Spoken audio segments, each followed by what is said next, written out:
पंडित जी बैठा रहन हरदी करावत पंडित जी के अंदर के सामान बाहर निकल गए बाहर निकल गए गुरहथी के यह गुरहथी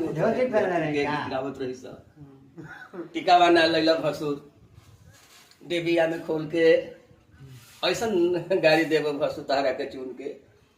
वह समय एगो लड़की के नजर पड़ल बाबा के सामान पर बोले कि आह दादा अब का करी लड़की आ उठ के गति आई पोथी पढ़ी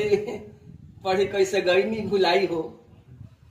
अंदर के सामान काहे बाहर निकल आई हो तो कौन चलो रे को जवाब देवे के चाहिए धन हो बाची तू हो दिलू इज्जत बचाई हो जहाँ जेबू तहाँ एक सलाम बेटाई हो